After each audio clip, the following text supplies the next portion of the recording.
Welcome to Inside the Castle, the podcast that goes behind castle doors to have real conversations with real people about solving the nation's toughest challenges. I'm Angie Fryermuth, one of your hosts today. And I'm Kat McCain. Today's guests are here to talk about the new Command Partnering Philosophy. And joining us today is Darrick Godfrey, who is the Senior Construction Engineer, and Sheryl Gatz, who is the Military Program Strategic Planner. Welcome, and we appreciate you all being here. Thank you. Great to be here. Thank you.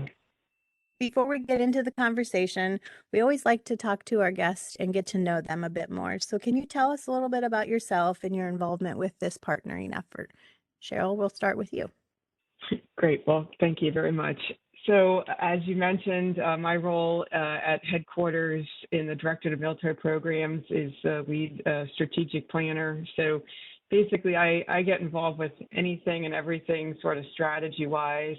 However, sort of my background, I've worked extensively within our Interagency International Services division. So I've dealt a lot with our external stakeholders and participated quite a bit in partnering efforts.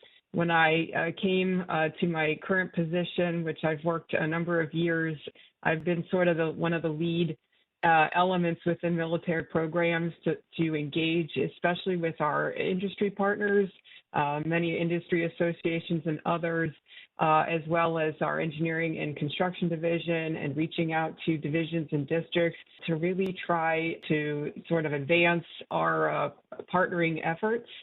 And make sure that we have a good understanding of what partnering is and are able to share best practices and lessons learned across the command to just make sure we're all aware of what each other is doing. So been extensively involved, and most recently I have been involved with the campaign plan effort that's ongoing and the drafting of the actual Command Partnering Philosophy policy notice, which was recently signed by the chief.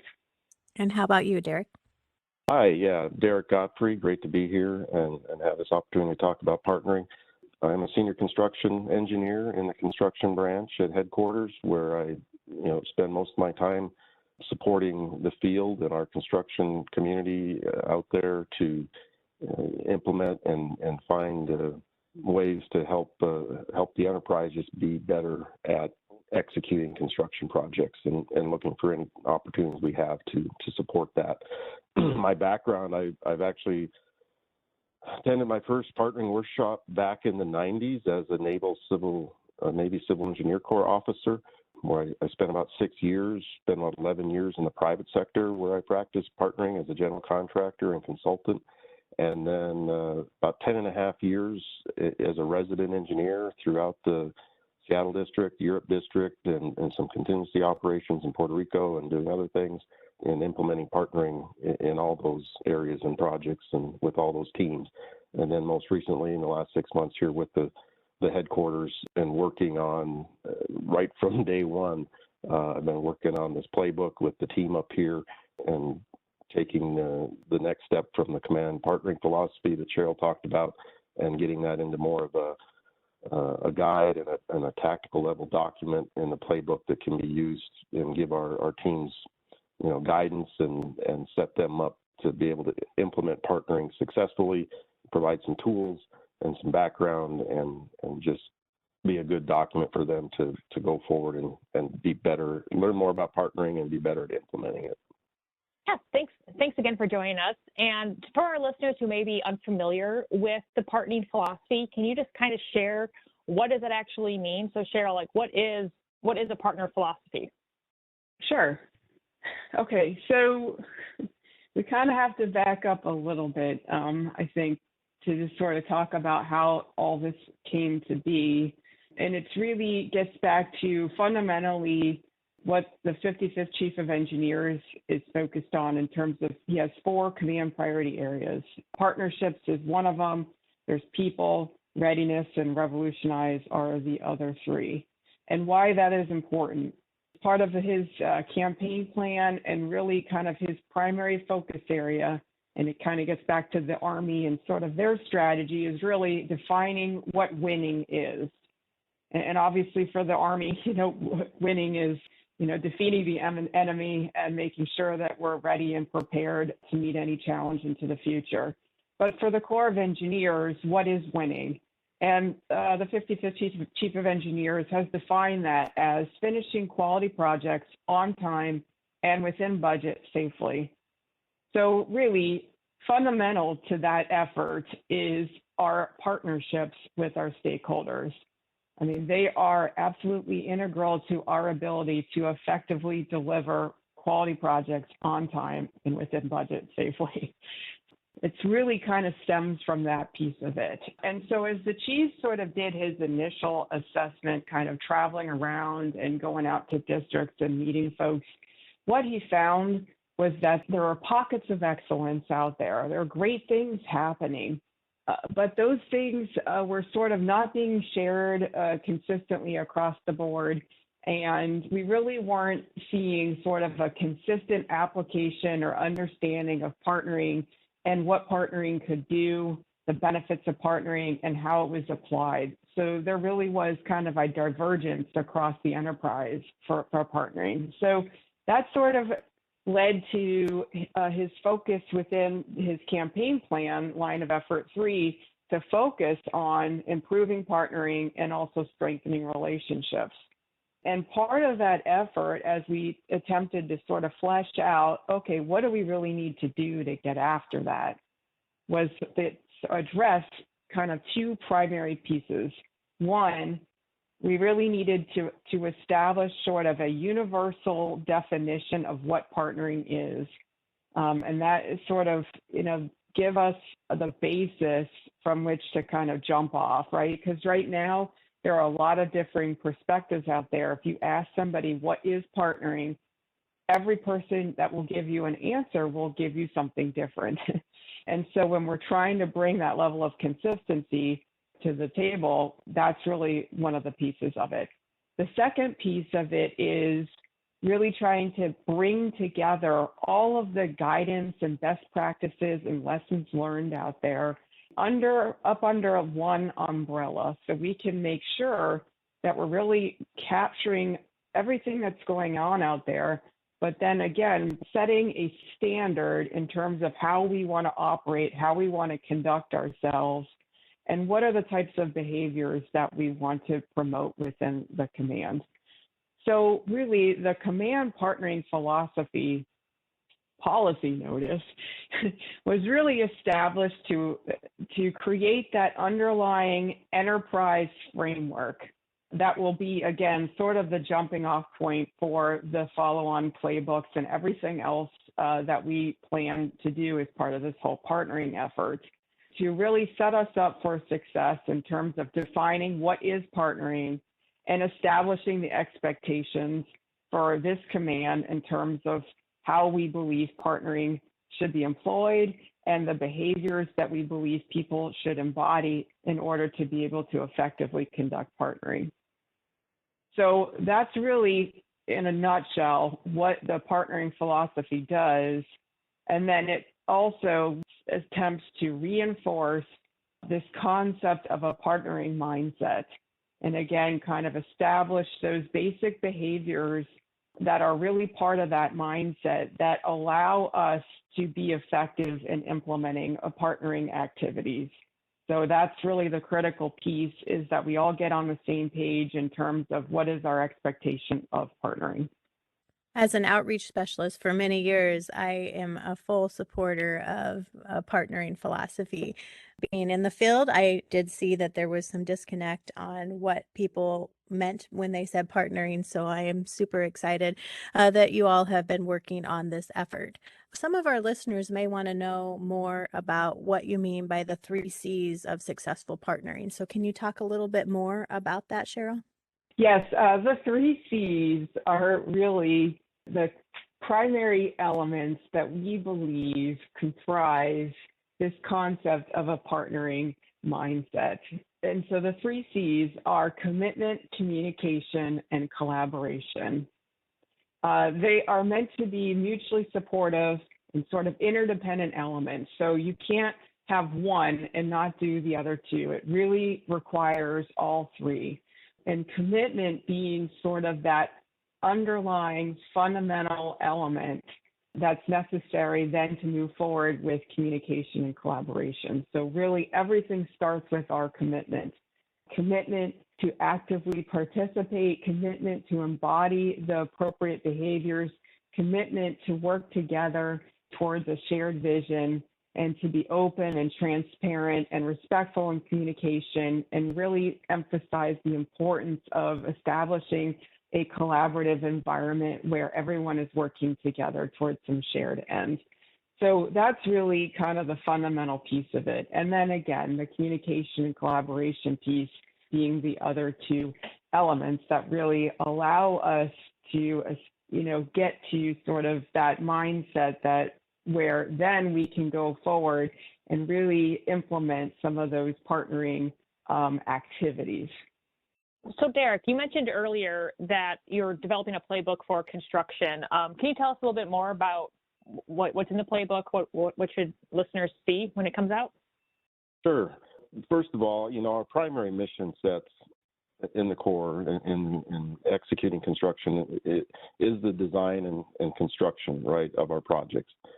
However, the number of stakeholders we work with has grown exponentially recently. And we owe it to our stakeholders to understand those challenges, their challenges, educate them on the design and construction process, and treat them as partners throughout the project delivery process. The playbook is being developed as a guide for our teams to be able to do just that.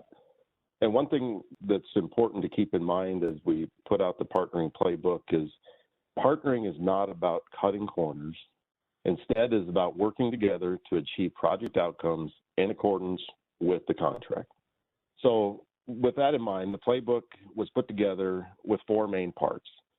The first part provides an introduction and overview of partnering fundamentals. It will help our folks better understand partnering values and the partnering mindset. The second part is focused on the partnering process. Partnering concepts and the process of partnering were developed in the late 80s, and they continue to be refined. We work to shape the partnering process in the playbook to align more with core processes and provide our teams with a roadmap for successfully implementing partnering on core projects. The third part provides specific guidance on how to implement the partnering process during construction project pre-award and setting up post-award partnering for success. The fourth part provides guidance on implementing construction project post-award partnering. And then finally, we have appendices that provide checklists, worksheets, examples of tools that can be used to implement the partnering process. And these are focused on those things that need to be done in pre-award to set the project up for success and to get the partnering started off on the right track. We have tools to allow the partnering effort to be scaled by the PDT to look at the project and its complexity. There's a lot of difference between a smaller SRM project and a mega project. So we have 5 levels of partnering intensity and a worksheet that the teams can go through to determine, okay, if it has these traits, they come up with a score, and that'll put it into levels 1 through 5. And each level has then different elements that you would look at incorporating into your project partnering effort, depending on that intensity that you would need to have for the particular project size or scope or complexity and those sorts of things. We feel that's really important. You don't need to do full-blown facilitated monthly meetings and all that on smaller projects, but you still need some partnering concepts included in those projects, a few of the elements, and then on the larger projects, you go a lot more in depth and you have some of those features. So that is, I think, going to be a great tool for the field to be able to help them figure out what are the right elements. And then, the teams also need to use personal experience and judgment of their own in deciding that maybe if they are at level 1, but they still need to pull in some level 2 things if the project requires it. So it allows our teams to have flexibility, but provides them a good guide for getting the partnering scaled appropriately to the project and the unique needs of that project. We've got examples of partnering workshop agendas and charters and how to put those together, how to, different goals to work toward the partnership, and the stakeholders can look at the project and come up with some goals that are applicable to that particular project. We talk a lot about risk management and creating risk registers together with all stakeholders to make sure we have that open, honest communication about all those things. And we've got some tools for assessing how well the partnering is going that can be employed throughout the project and be used to improve the partnering effort and refocus if need be on certain areas that maybe need work. We've got tools for issue resolution, including examples of the issue resolution ladder and ways to make sure we, a guide that can show the field if we can't get an issue resolved, we have so many days, and then we need to push it up the chain to the next level of authority so that our issues don't linger. Very important part of the partnering process is identifying issues early and resolving them as quickly as possible and at the lowest level possible.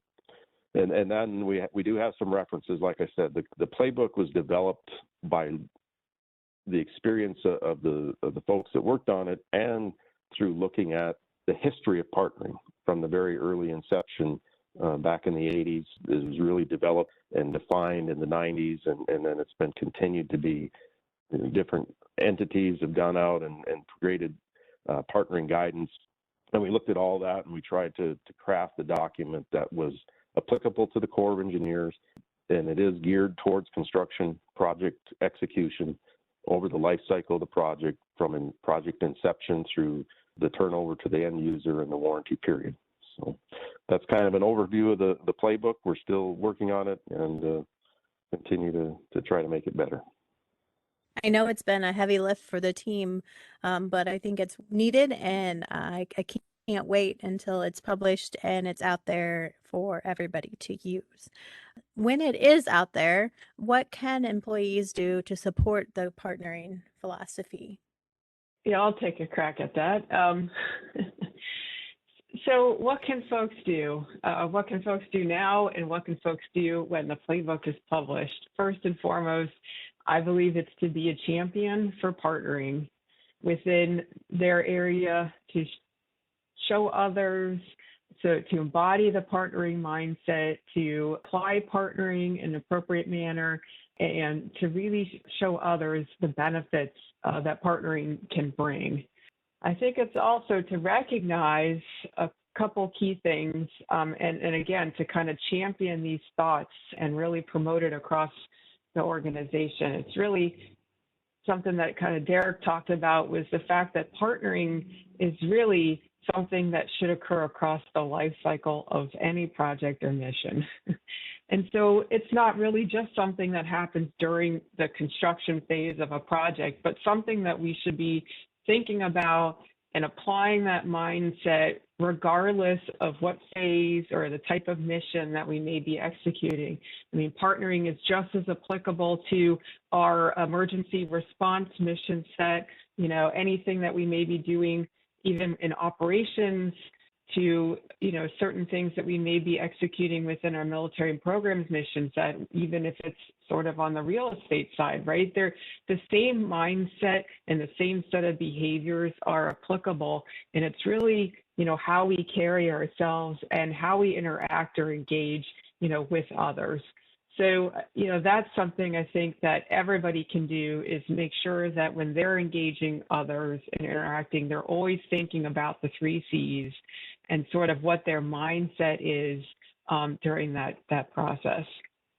I think it's always important to make sure that our leaders understand their role in partnering and are out there actively engaging, helping to empower and enable those folks in the field who are on the front line, who are part of the project delivery teams, to be effective partners, making sure that they have the training and the tools that they need to be successful.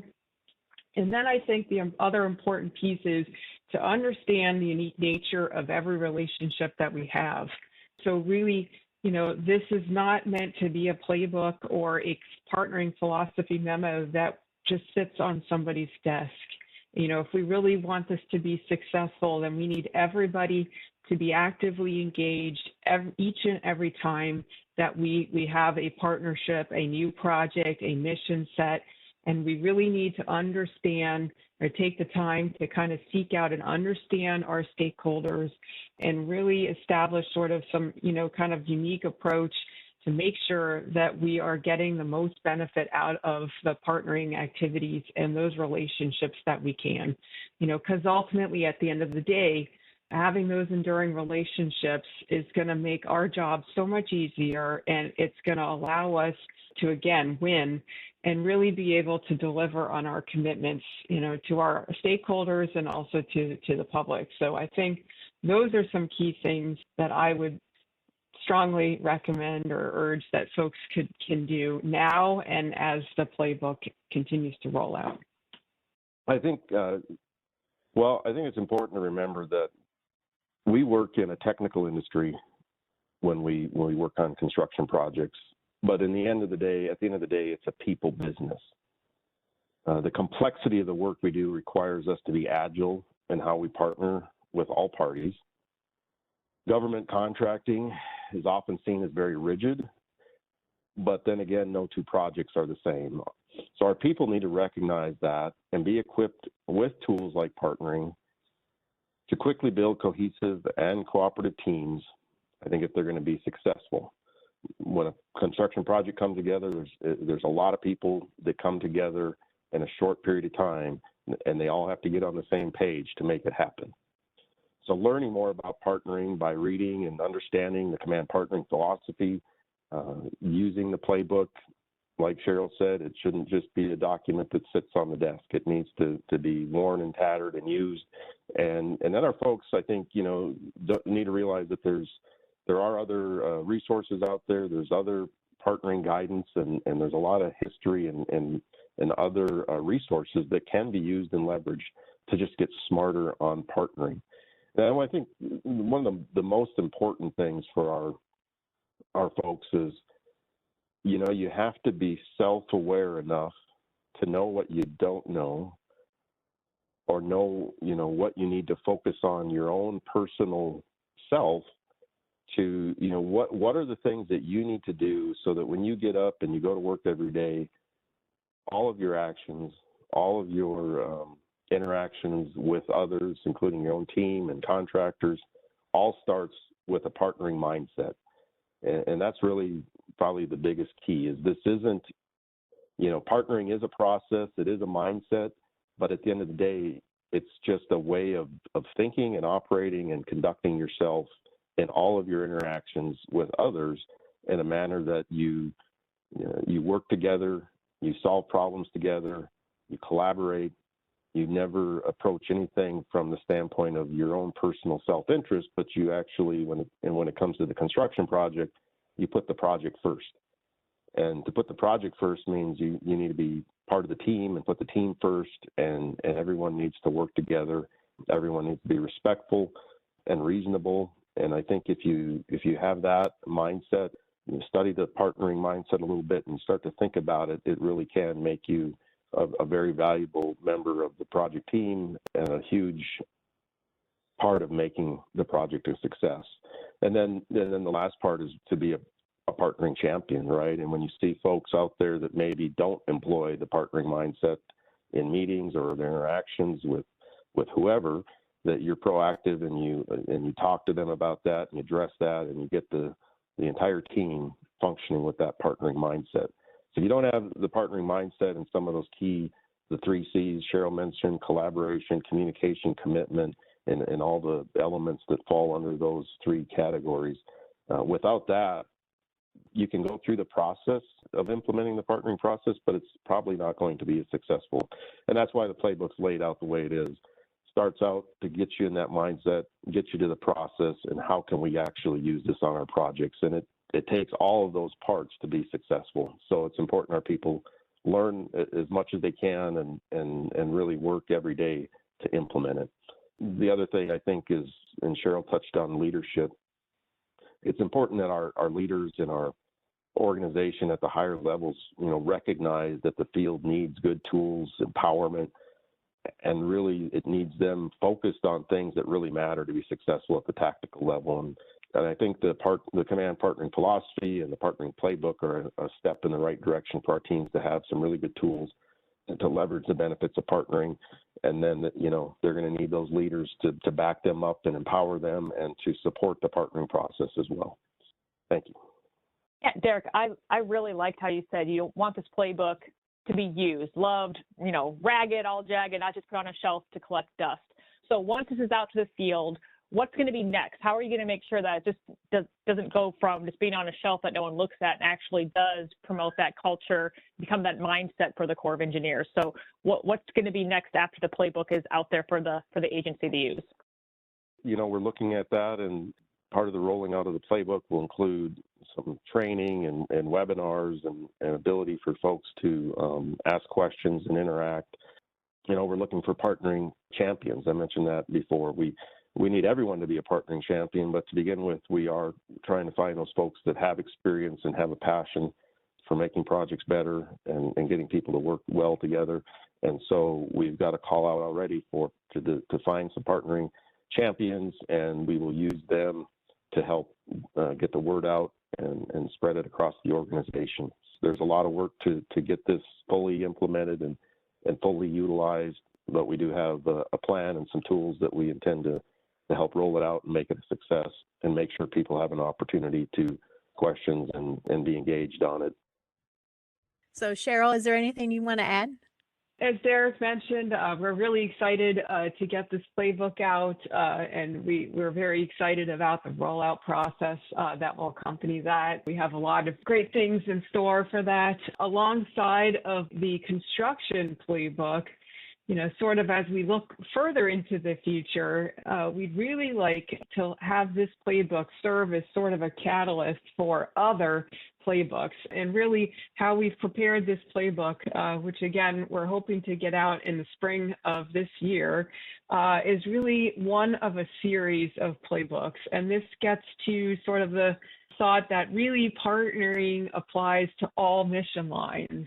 So we're really hoping that the construct of this playbook and the fundamentals of this playbook can serve as sort of the basis for follow-on playbooks in the series, again, focused on operations, emergency management, maybe regulatory and others, and really give us a good compendium of guidance across the board that, again, sets that standard and really brings that level of consistency to how we partner, not just on construction projects, but really in all of our mission sets across the Corps.